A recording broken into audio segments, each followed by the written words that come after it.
सांख्ययोगौ पृथक् बालाः प्रवदन्ति न पंडिताः एकमप्यास्थितः सम्यक् उभयोर्विन्दते फलम्।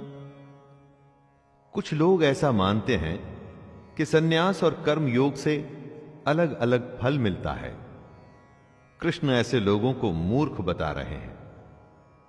दोनों दो अलग रास्ते हैं दोस्तों। जिसकी डेस्टिनेशन है वो परमात्मा, जिसमें हमें एक दिन मिल जाना है। सन्यासी उसे मत मानिए जो गेरुए कपड़ों में दुनिया को छोड़ भिक्षा मांग के जिंदा रहता है।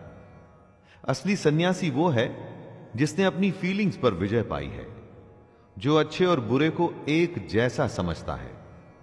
और कई ऐसे हैं जो कर्म योग में रहकर भगवान को पाना चाहते हैं।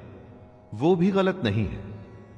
आपको अपना रास्ता स्वयं चुनना है।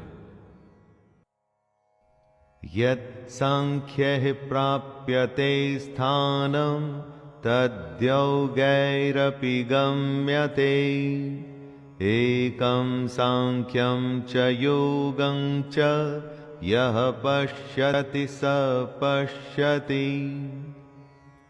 परम धाम यानी सदगति, फाइनल डेस्टिनेशन ज्ञान योगियों को भी प्राप्त होता है और कर्म योगियों को भी। इसलिए समझदार को ज्ञान योग और कर्म योग को एक ही समझना चाहिए।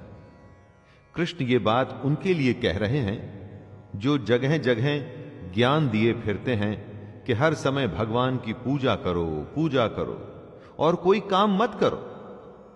यह पाखंड है दोस्तों। जैसे ज्ञान योग एक रास्ता है, वैसे ही कर्म योग से भी आप मंजिल को पा सकते हैं।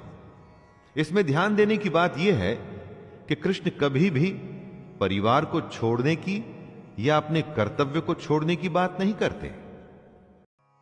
संन्यासस्तु महाबाहो दुःखमाप्तु मयोगतः योगयुक्तो मुनिर्ब्रह्म न चिरेणाधिगच्छति।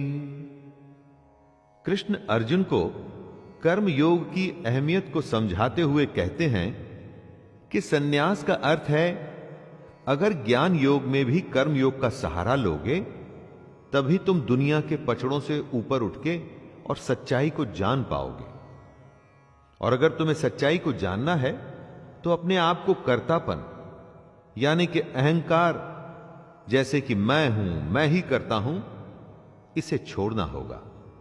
और इसे कैसे छोड़ा जाए?